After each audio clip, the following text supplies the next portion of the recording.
Happy Monday, everyone. My apologies for being late today, but they turned our power off for several hours today, so I had no internet, no electricity. So I am a few hours late, but better late than never. So here we are. Let's get right to it because I'm hoping that you are all feeling a bit motivated. Are you inspired? Because I don't know if many people are at the moment. So I am hoping that we can inspire each other. So you tell me what you're up to, what you're working on, and have any of you taken part in the 100-day painting challenge that is on the internet at the moment? I've been following it on Instagram, and a lot of my painter friends are doing it. And I've realized that it's very similar to what I've been talking about in my 10 minutes Monday art tips in prior versions. Do you recall from a past episode how I explained to you how important it is to do something art related every single day? And it doesn't necessarily mean you have to paint every day, but it means you need to look at art books. It means you need to do some sketches. It means you need to sit in nature and look at some trees and study how it's done. It means getting together with other art people, creative people, and just talk art. It is all one and the same, and that exercises that creative part of yourself. Creativity is like a muscle, and the more you use it, the easier creativity becomes. It flows much better when you've been doing it on a consistent basis every single day, something. So I have decided to take part in the 100-day painting challenge, only I've decided that it's not necessarily going to be a painting challenge, but I'm doing painting and writing every day. And it is way harder than one would think, even for somebody like myself who is a professional painter. I do this as a career. So I'm pretty, you know, determined. I'm pretty set in my ways out working. If I don't work, I don't work. It's a little different when it's your job, but it not really, because it's not really a job.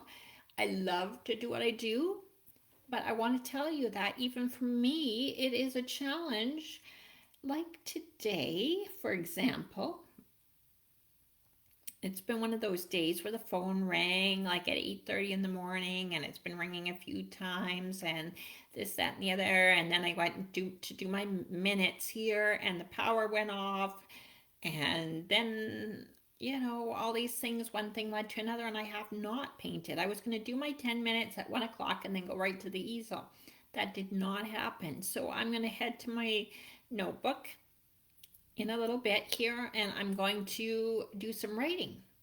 I have that luxury of exercising that muscle.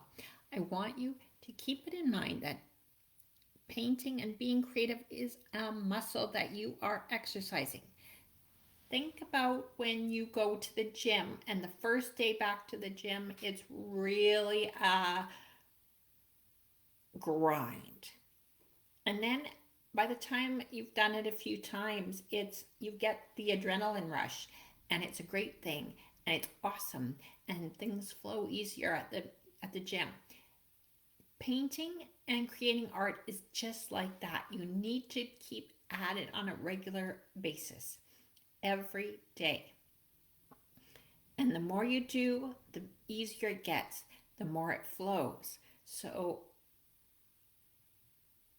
tell me what it is that is keeping you from your easel. Like I said, it could just be the distractions of the day. I've had a very distracted day with phone calls and power outages, etc. Life does happen. Life does get in our way. What keeps you away from doing what you love? I'm interested in what your thoughts are on the matter, because you know what? We all need tips on how to get better at it and how to stay focused. I'm not quite sure why we won't do it on a regular basis when it's something so great. What could be better than painting every day, right? Maybe it's just the winter blues. I know it's been snowing, kind of raining here today, gray skies. We haven't seen the sun for quite a while. It's been cold. It's not very inspiring. I can't wait to get out painting on location and painting on my deck and sitting by the flowers. I'm dreaming of those days, so maybe you are too. We just got to get through a little while longer. And I think to be able to sit in my studio and paint and write, what could be better than that? I'm telling you, I don't know. So let's just encourage each other. If you've got any tips on how you stay focused on your craft, your art, I would really like to hear about it.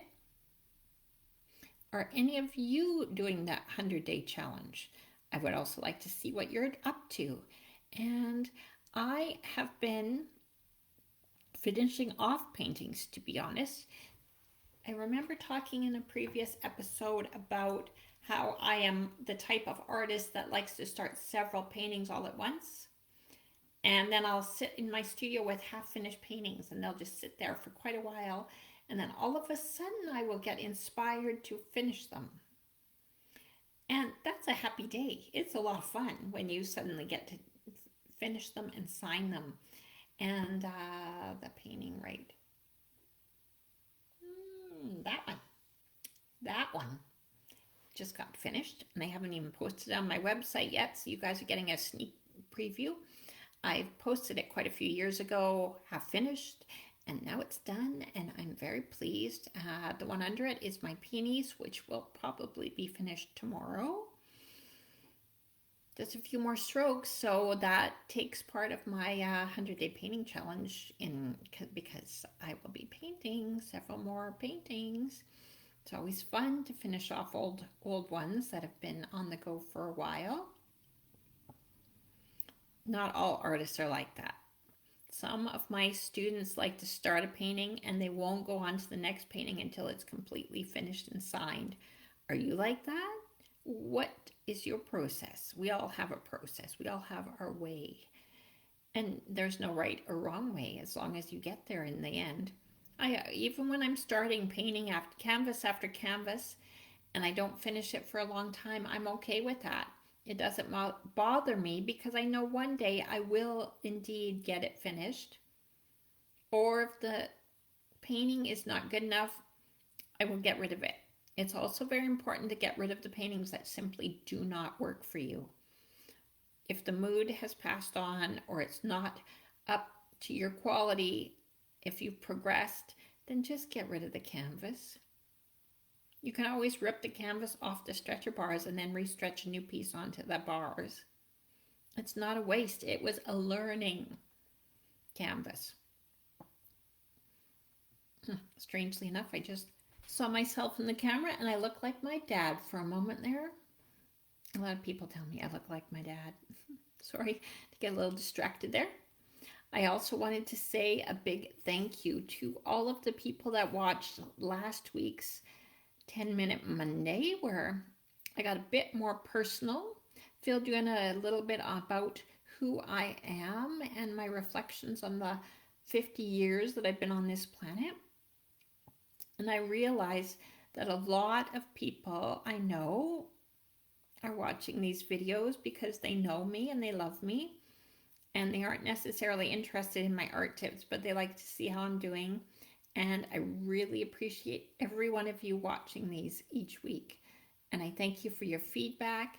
And I appreciate the views. I appreciate your interest in my art and in me and in my life. And I'm glad you're checking in to see how I'm doing. And I really appreciate every one of you. So thank you for being here, and I do hope you enjoy these art tips every week. I hope you're doing the 100-day painting challenge. If you're an artist out there, please get on it. It's going to be great. I need it. I can tell you that. I need to push myself to do my painting every day. And I betcha you will all benefit from it. So let me know how it goes. And if you struggle with it, just reach out. We'll talk to you again next week. Same place, but our regular time, hopefully next week. But one never knows. Life happens. All right. Bye for now.